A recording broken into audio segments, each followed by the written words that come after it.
Hello everyone, and thanks for watching this presentation.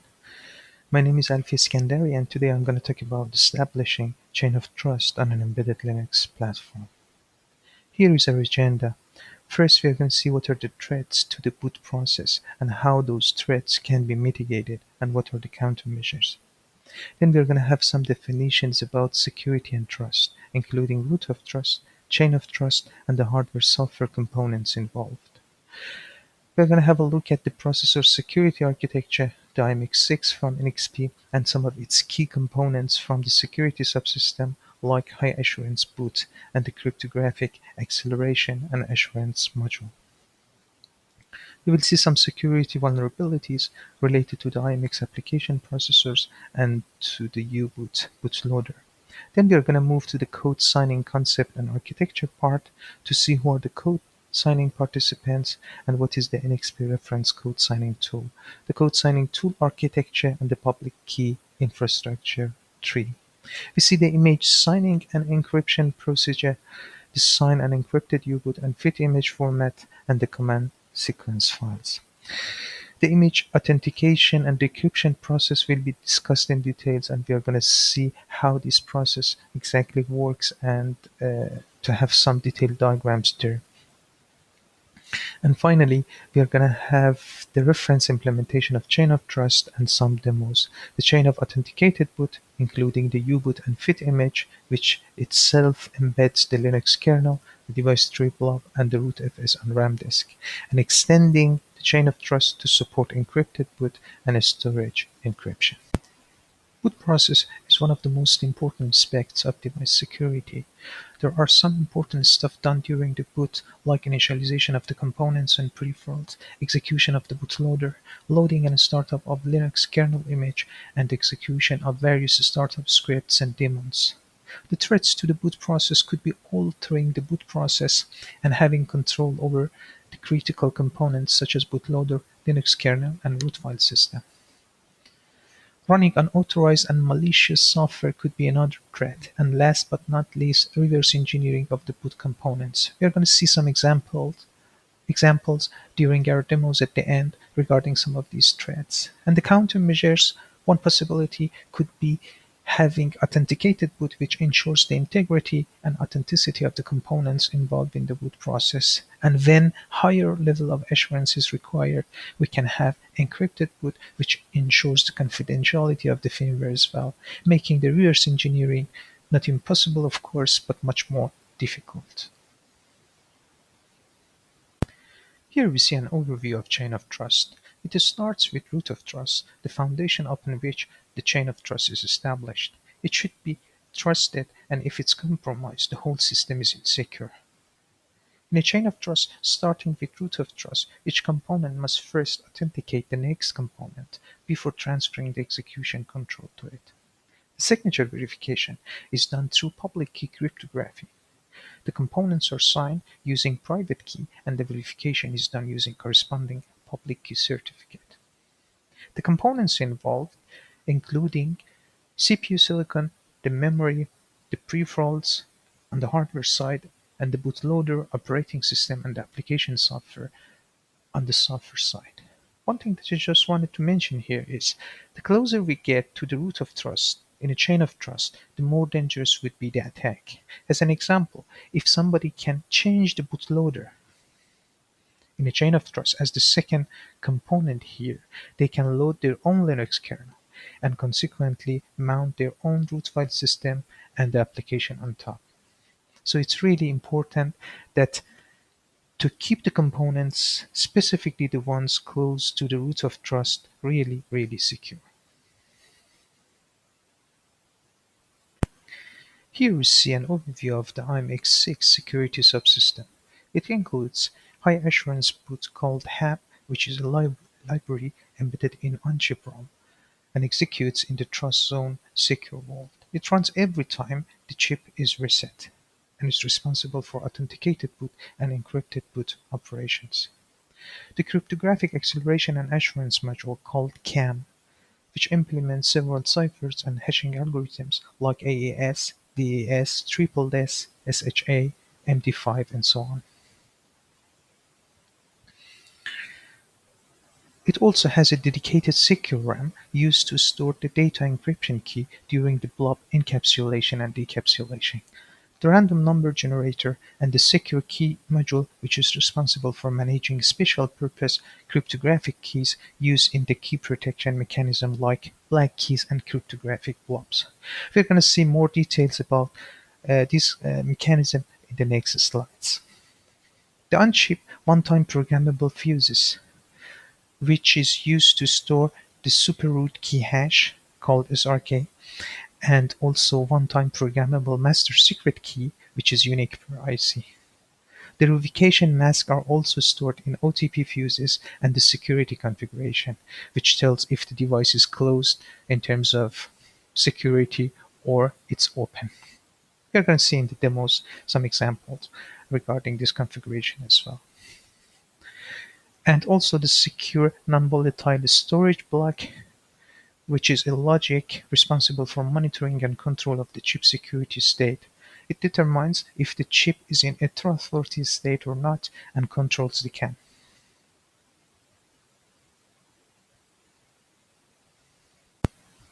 The high assurance boot version 4.1 is implemented on our IMX6 dual-core processor that we have used in our project here. It offers a good set of features, including image authentication and the superroot key, which are root public keys, and up to 4 keys is supported, and the first 3 can be revoked by writing to the OTP fuses.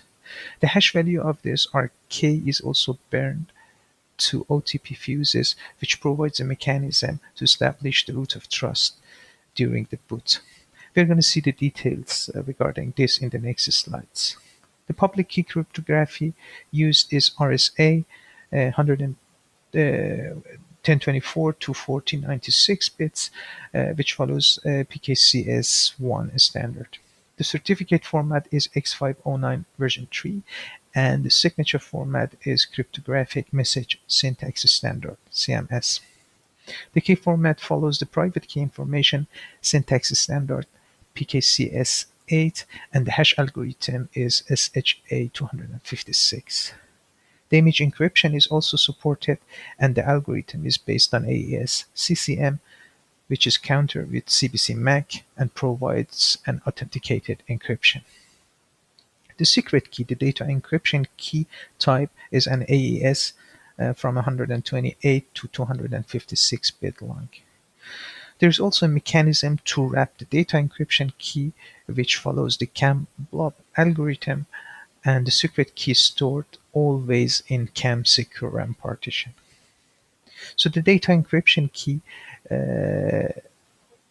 blob encryption algorithm, the algorithm which is used to wrap the data encryption key, also follows the AES CCM. And the key encryption key is called OTPMK, the one-time programmable master key, which is a 256-bit long and unique per IC and per device, and it's usually a factory burned value. Before moving to the code signing concept and architecture, let's have a look at some vulnerabilities related to the high assurance boot. In 2017, NXP disclosed 2 vulnerabilities related to the HAB. The first one was related to the serial downloader protocol (SDP), which is used to update U-boot and kernel image on a device that doesn't have any software in it. In the context of this vulnerability, the SDP port could be used to download a small section of code to an unprotected region of the memory, and as a result, this could allow an attacker to run an unauthorized image on the device. And interestingly, this was possible on a device that is already configured in security-enabled mode. The problem was in boot ROM, and there was no software workaround for it. And the possible mitigation could be preventing physical access to the respective SDP ports on the PCB. There is also some variants of IMX application processors that they already offer an OTP fuse that can be burned, which consequently disables the SDP port on the device. The second vulnerability was related to the authenticating a certificate during the boot, And apparently it was possible to bypass the signature verification by using a specially crafted certificate. And this could lead to the execution of an unsigned and unauthorized image on the target. The problem was also in the bootrom in this case, and there was no software workaround. And the possible mitigation that is offered in the errata was if you're using an OTA over the air update on top of the hub, it's mm, better to do the validity and conformity checks at that level because you cannot trust the hub anymore since it's vulnerable. Both vulnerabilities got fixed by bootstrap update in new silicon revisions of the affected devices, and this is all CPU revisions below 1.6 are vulnerable from the IMX6 dual core and quad core. One interesting point that here I just wanted to mention regarding the second vulnerability is that in the HAB version 4, NXP uses the X509 standard certificate for signature verification. And interestingly, in their new generation advanced high assurance boot, they are not using a standard certificate anymore, but using a proprietary certificate. So this is also an interesting point that they are using a proprietary certificate probably to mitigate such kind of attacks that we see in the second uh, vulnerability. Here in this slide, we see some vulnerabilities related to the U-boot, so nowhere is safe. The interesting point here is the trends of these vulnerabilities over the time. As we can see here, the number of vulnerabilities has increased to 20 in 2019 compared to just 3 in 2018, so a huge increase in terms of vulnerabilities in U-boot.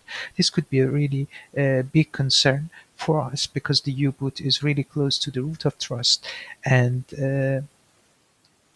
is actually the second component after bootrom, and if the U-boot is compromised, any security mechanism afterwards can be easily bypassed in a chain of trust and the device is completely insecure.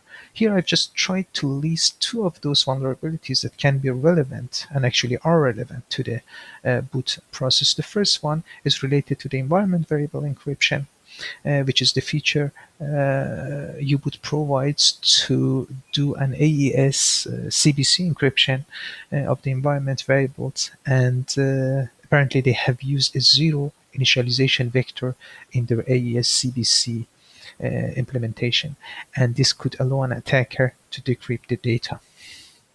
As a result of this vulnerability, U-boot has already deprecated this feature in the new versions, so it's not available anymore.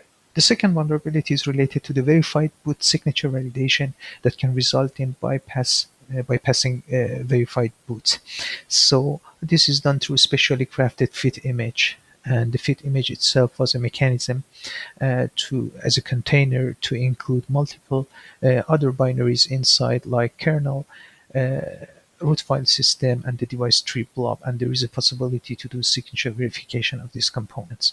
But this is also vulnerable and can be attacked in the context of this vulnerability. Let's review some concepts regarding cryptography.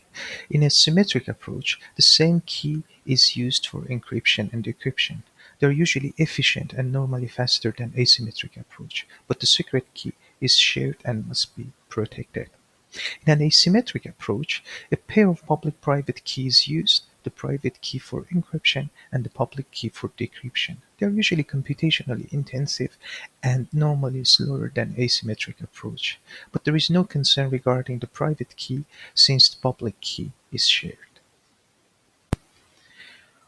Let's move on with the code signing concept and architecture. Here we see the code signing participants. It includes the certificate authority called CA, which is responsible for protecting the top-level CA key and for certifying the lower-level code signing keys, and provides the code signing certificates as an output to the signature authority. The signature authority called SA responsible for performing the act of code signing and providing the code signature, and the manufacturer is responsible for requesting digital signature across product software.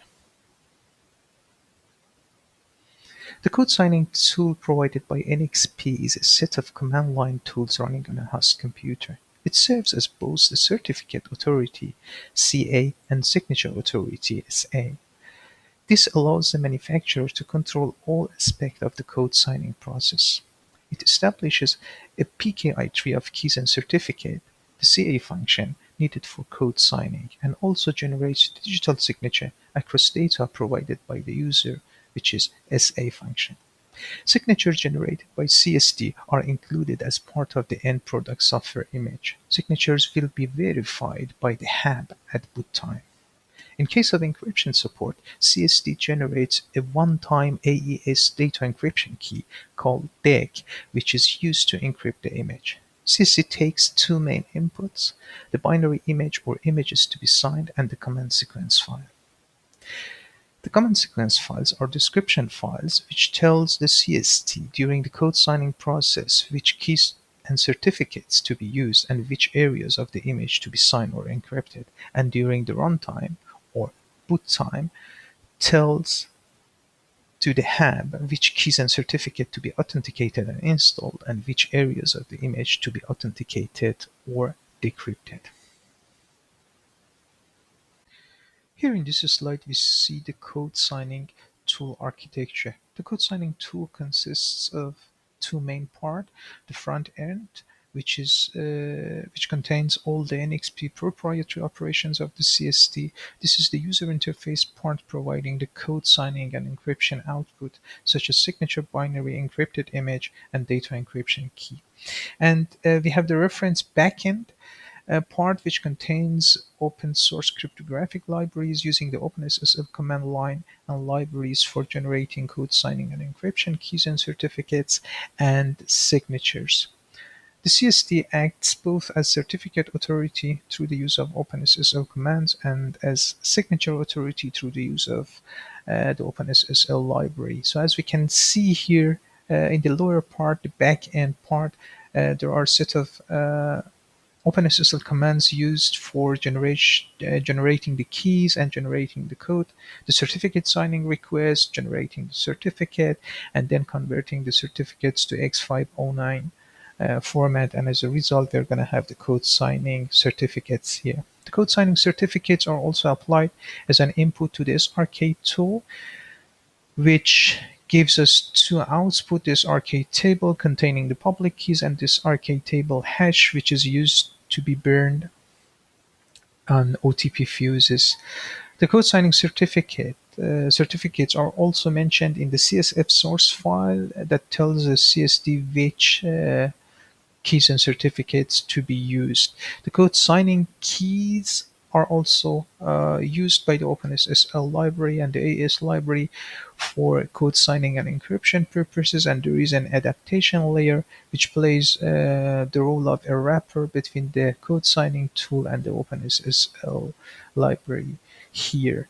So as an output at the end of the signing and encryption process, we're going to have the signed and or encrypted image here plus the hab data, which in case of a signed image we're going to have CSF as arcade table, certificate, and signatures. And in case of encryption, in addition to this part, we're going to have the nonce and message authentication code as a standard output of the AES CCM authenticated encryption process. So a one-time data encryption key is also generated, the AES type 128-bit. This is in plain text, but there is also the possibility to encrypt this key for protection during the manufacturing when the key is transported from one department to another department. The code signing tool architecture is flexible and gives us the possibility to replace the reference backend. This is done usually when higher level of security is required and the reference backend can be replaced with a different solution such as hardware security module using the PKCS11 interface. This offloads the cryptographic operation to HSM, which is done through the OpenSSL engine API that makes it possible to use alternative implementation for some of the cryptographic operation. This is not just restricted to the HSM and emulation in the software like Soft HSM 2 or UTMACO HSM system simulator can also get connected over the cryptographic token interface PKCS11 through the OpenSSL Engine API, adaptation layer, and to the front end of the code signing tool. The required work is to replace the OpenSSL commands, OpenSSL library, and AUS library, and the new adaptation layer software needs to be developed to provide the equivalent functionality to the front end as the reference backend. Here we see an overview of the public key infrastructure tree for HAB version 4, which is a hierarchy of keys and certificates in which each certificate except the root certificate can be verified using the certificate above it. This ensures the authenticity of the public keys. It includes the CA key, the topmost key, and it's only used for signing these RK certificates. And the SRK, which are the super root keys, and up to 4 SRKs supported. And the hash value of this RK table, which includes this RK public keys, is burned to OTP fuses to establish the root of trust at boot time. There is a revocation mechanism, and the first 3 SRK can be revoked. SRK also includes 2 subordinate keys, the CSF, which is used to sign and authenticate the CSF file, and the image, which is used to sign and authenticate the software image or images. Here in this slide, we see more details about the PKI tree. All the private keys generated are protected and encrypted with triple DES block cipher and a password provided through the KeyPass txt file. And the process follows the PKCS5 password-based encryption standard. And in a PKI tree, each certificate signed by the private key of its upper level. This provides a mechanism to verify the authenticity of the public key. As we can see here, each element in the PKI tree includes a private key and a signed public key, which we call it certificate here. The CA certificate is the root certificate, and it's a self-signed certificate. And the SRK certificates is signed with the CA keys, which means all SRK keys, SRK1 to 4, are already signed with the CA private key. And similarly, one level lower, the CSF and the image certificates are signed with this SRK key. Here we have an example of the PKI tree which we have used in our project. On the right side we have the keys, and on the left side we have the certificate. And as we can see here, the CA key is used to certify the SRK certificates, and this is done through signing the SRK public keys with the private key of the CA. And similarly, one level down, the SRK keys are used to sign the CSF and the image public keys, which generates the CSF and the image certificates, and this process also certifies the CSF and the image public keys. And at the end, the CSF and the image private keys are used in the process of signing and authentication of the command sequence file and the image software. Let's see the details of the image signing procedure. It starts with generating the keys and certificates and having the PKI tree, then generating this RK table and ifuse hash, and then the ifuse hash should be programmed to OTP fuses. Then the image can be signed using the CSD tool according to the CSF file, and as a result the signatures are generated. And the HAB data should be appended to the image, which includes the CSF, SRK table, certificate, and the signatures. The first 3 steps needs to be done just once during the production, but the lower 2 steps must be done for every new software release. So this means that the image should be signed and also the signature should be appended to the image. Here we have the signed U-boot image format. It starts with some boot structure at the beginning, the image vector table, which is a data structure that runs during boot to perform the boot process, including pointer to the image, start address, pointer to DCD, and pointer to the signature address. Then this follows by the boot data, which is a data structure that RAM reads to extract information such as image size, and then the device config data, which is a binary table used by the boot RAM code to configure the device at early stages of the boot and configure various on-chip peripherals, for example DDR initialization. These three blocks are followed with the U-boot, and the size of the U-boot block is dependent on the U-boot size, of course, and then the whole area needs to be signed and the HAB data will be generated. The size of the HAB data could be up to 8K. Similarly, we have the signed image format in the flash here. It starts with the fit image header, which is a data structure, includes the kernel, device tree, blob, and ramdisk information, followed by the fit image and padded up to the next 4K boundary due to the page size, and then we're going to have the IVT, which is a data structure that HAB reads and interprets, and this includes the pointer to image stored address, self pointer to the IVT itself, and pointer to the signature address. And then the whole block needs to be signed and the HAB data will be generated. We have used the term command sequence file multiple times during the presentation so far, and now is the time to see what is the command sequence file and what is the meaning of the commands inside this command sequence file. The first command is install srk, which authenticates and installs the root public key for use in subsequent install csfk and install key commands. As we can see here in this diagram, during the signing process, the hash value of this RK public key from the PKI is calculated, and this hash is signed using the CA key. And as a result, this RK certificate is generated.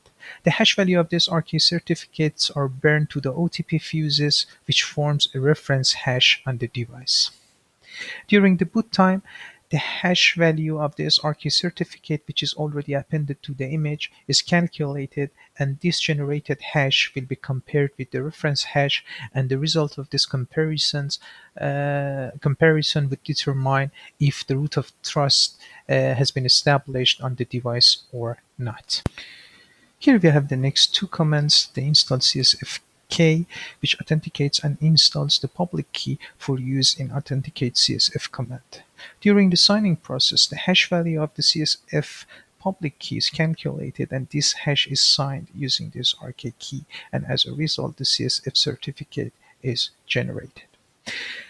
During the boot, the CSF certificate appended to the image will be authenticated using this RK public key, and we have seen in the previous slide that how the root of trust is established and this RK is authenticated. The next command, the authenticate CSF, which authenticates the CSF contents from which it's executed. Similarly, during the signing process, the hash value of the CSF commands is calculated, and this hash is signed using the CSF key, and as a result, the CSF signature is generated. And during the boot time, the CSF signature appended to the image will be authenticated using the CSF public key that we have already authenticated in this step. And as a result, we can make sure that the contents of the CSF commands and the CSF file hasn't changed. Here we have the last two commands, the install key, which authenticates and installs the public key for use in authenticate data command. Similarly, during the signing process, the hash value of the image public key is calculated, and this hash is signed using this RK key, and as a result, the image certificate is generated. The image certificate appended to the image will be authenticated using this RK public key during the runtime. The next command, authenticate data, verifies the authenticity of image data in memory. During the signing process, the hash value of the image data is calculated, and this hash is then signed using the image key, and the image signature is generated. And during the runtime, the image signature appended to the image is authenticated using the image public key, and as a result we can make sure that the image contents hasn't changed. Here we see an example of the U-boot command sequence file used for the signed U-boot version. We have the header, which we haven't discussed so far. The header has information like the version of the app, the security configuration, the hash algorithm, the certificate and signature format, and the engine CAM, which is used for the cryptographic operation. Then we have the install srk command, which has two fields: the file, which points to the srk table binary, and the source index, which is an index of the key location in the srk table to be installed. The key will be installed in slot 0 of the HAP internal public key store. So we have up to 4 SRK, and the source index can be in a range between 0 to 4. Then we have the install CSFK command, which installs the key used to authenticate the CSF data. And the key itself will be installed in slot 1 of HAP internal public key store. It has a parameter file which points to the CSF certificate. Then the CSF itself will be authenticated, and we have the install key command, which has multiple parameters: the verification index, which is the key slot index used to authenticate the key to be installed. So we have installed the SRK superroot key in slot 0 of the HAP internal public key store. That's why we are using this key to authenticate and then consequently install the image key, and the target index will be the target key slot in HAP public key store where the image key will be installed, which is slot 2 here. It also has a parameter file which points to the image certificate. And finally, we have the authenticate data with the parameter verification index, which is the same as the target index here, which is the key slot index used to authenticate the image. And then at the end, we have the block commands, which has multiple fields itself, the load address in the memory, the offset address in flash, the length, and the source file. Here we see the image encryption procedure, which starts with generating the keys and certificates and having the PKI tree. Then we generate this RK table and if use hash, and the next step would be programming this RK table hash values to the OTP fuses. Now we are ready to sign and encrypt the image using the CST tool according to the CSF file, and as a result, the signatures are generated, the image is encrypted, and the secret key, the data encryption key, is also generated. The next step would be generating the DEC blob. The DEC blob is a cryptographic blob which gives us the possibility to wrap the data encryption key and store it under flash. The DEC blob must be generated in a securely booted U-boot, and only in this case the one-time programmable master key is available to the CAM. And at the end, we have to append the HAP data to the image, which includes the CSF, SRK table, certificates and signatures related to the signing process, and the nonce and message authentication code related to the encryption process. And the data encryption key blob should also be appended to the image. The first 3 steps are done just once during the production, and the last 3 steps must be done for every new software release. Here we see the signed and encrypted U-boot and FIT image formats. On the left side, we have the signed and encrypted U-boot image in the flash, which starts with the boot data structure. The point regarding the boot data structure is that they don't contain any confidential data and are used by the ROM before the CSF is processed. Therefore, these data structures remain in plain text and are included in the digital signature. As we can see here, the first 3 blocks are the image vector table, the boot data, and the device config data, which they are signed, and the signatures are added to the HAB data. The U-boot itself is encrypted using AES CCM, and the nonce and the message authentication code is also added to the HAB data.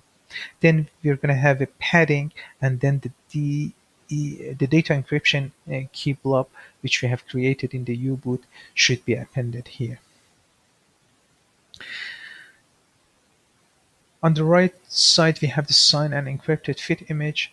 Uh, for the fit image header and the fit image itself, which is already padded to the next 4K boundary, uh, are encrypted, and the nonce and the message authentication code is appended to the HAB data.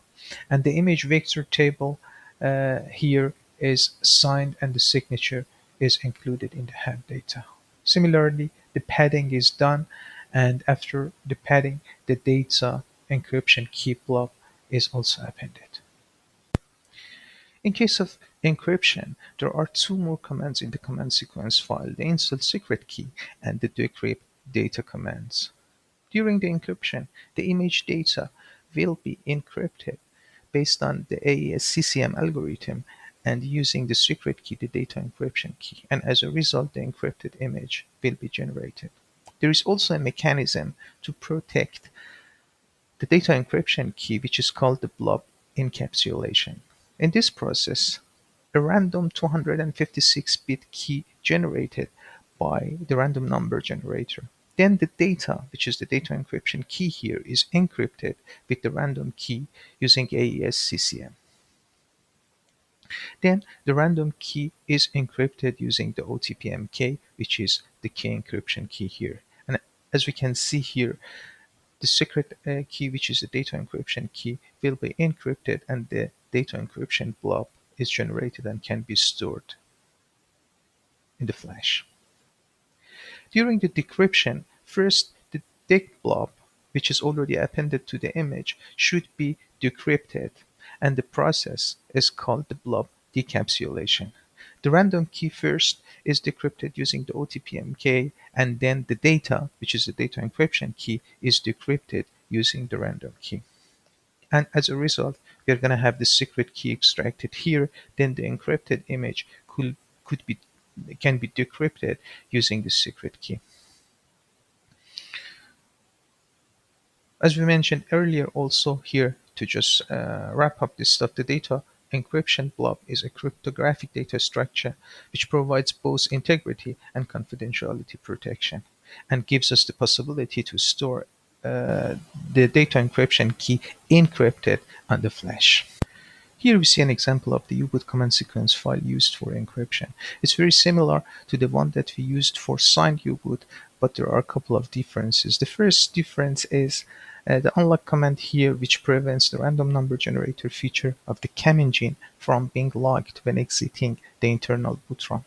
This differs the random number generator instantiation for post-HAB software, which is the bootloader and Linux kernel. The bootloader case, we have seen an example of creating the dec blob, which uses the random number generator, and the Linux kernel case we're going to see when we discuss the storage encryption and the generation of the black key blobs there. In the next slide, we see the install secret key command, which has multiple parameters: the verification index, which tells which master key to be used.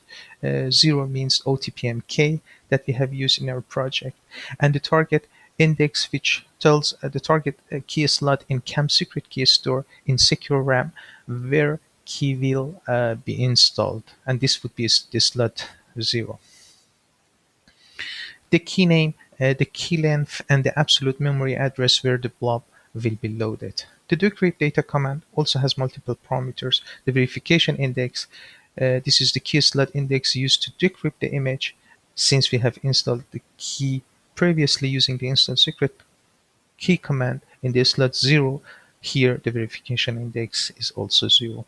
And then the size of the MAC, which is the maximum, here we have chosen the 16, and the block command, which has the format that we discussed earlier, but we can also mention it here, starts with the load address in memory, the offset in flash, the size of the U-boot in byte, and the image name itself.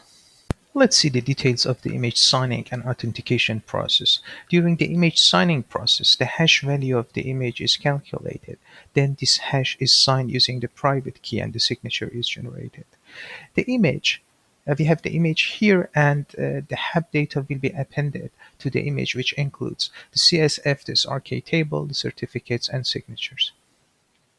We have already seen how the root of trust is established during the boot by comparing the generated hash of the certificates attached to the image and the reference hash stored in OTP fuses. During the image authentication process, which happens at boot time, the hash value of the image is generated, and this is going to be the generated hash.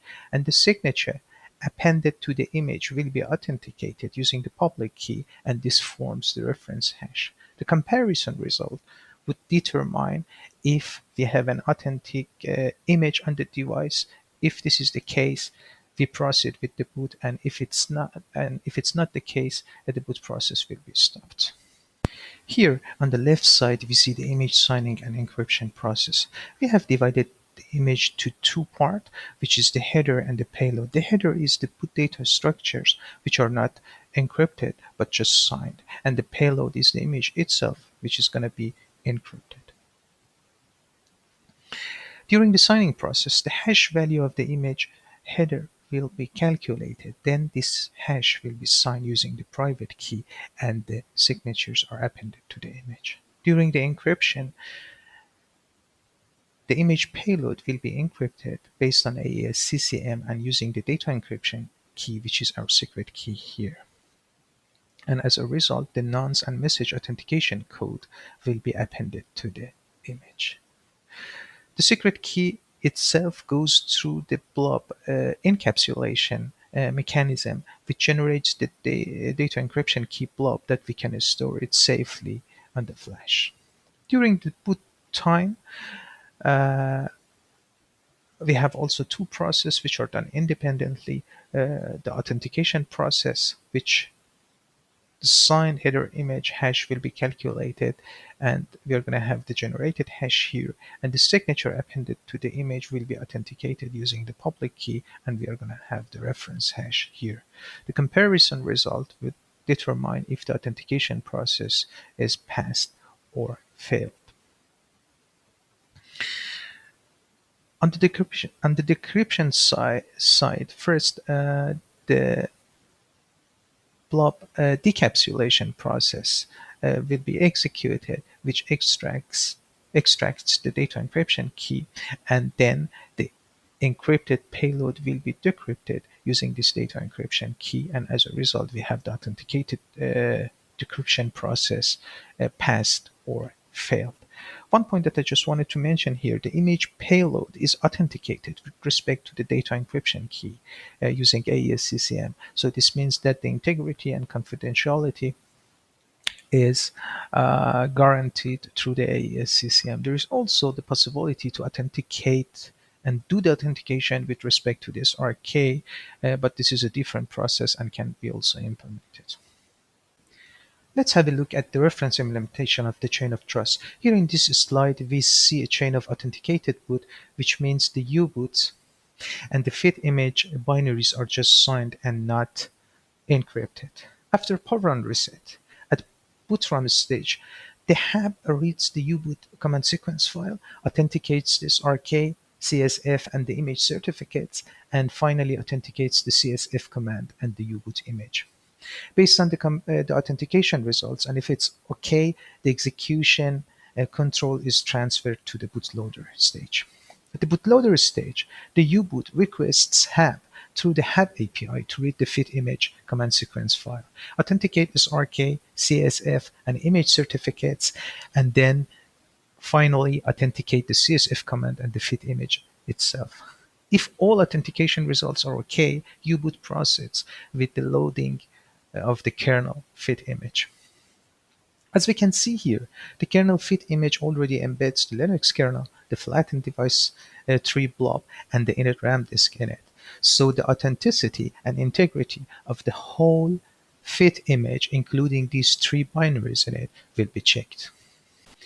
Here in this slide, we see an extended version of authenticated boot which supports the encrypted boot feature and storage encryption. The U-boot and fit image binaries are both fine and encrypted in this case. After power on reset, at boot from stage, the hub reads the U-boot command sequence file, authenticates SRK, CSF, and image certificate, authenticates CSF command, decapsulates the DEC blob, and finally authenticates and decrypts the U-boot's image. If all the results are OK, the execution control is transferred to the bootloader stage. At bootloader stage, the U-boot requests HAB through HAB API to read fit image command sequence file, authenticate SRK, CSF, and the image certificates, authenticate CSF command, decapsulate DEC blob, and authenticate and decrypt fit image eventually. If all authentication and decryption results are OK, U-boot proceeds with loading the kernel fit image and proceeds with the rest of the boot. The disk encryption here is used at block level using decrypt, which uses kernel crypto API. A new encrypted block device is created as a result, and all writes to this device are encrypted and reads decrypted. We have used the black key feature of CAM provided by the CAM driver and CAM keygen user space application. And the kernel key management and retention facility is used for key provisioning. Let's have a look at the storage encryption and some details here. The black key is a mechanism for protecting the user keys against bus snooping while the keys are being written to and or read from memory external to the SoC. How the black key encapsulation and decapsulation works. Well, the CAM encrypts the key as black key before the key is copied from a key register to memory. And the CAM also decrypts the black key from memory into a key register before using it in user-specified cryptographic operations. The key used to encrypt or decrypt the black key is held in a 256-bit key register. This is not power cycle safe, and at each power on, a new key is generated by the random number generator and placed into the key register. This provides a mechanism that always the black keys are seen encrypted in the memory.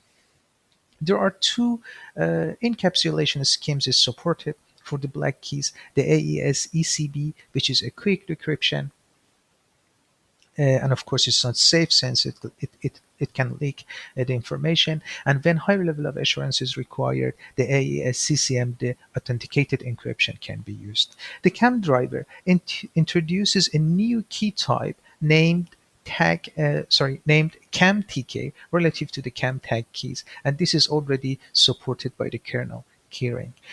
And it also registers two new cryptographic transformation in kernel, which leads to the use of black key for this encryption and decryption. This is also provides the possibility for the crypto API to use the tag keys in combination with these cryptographic transformations. As we can see here, the CAM keygen create command is used to create the black key itself and the black key blob, which is stored in the flash.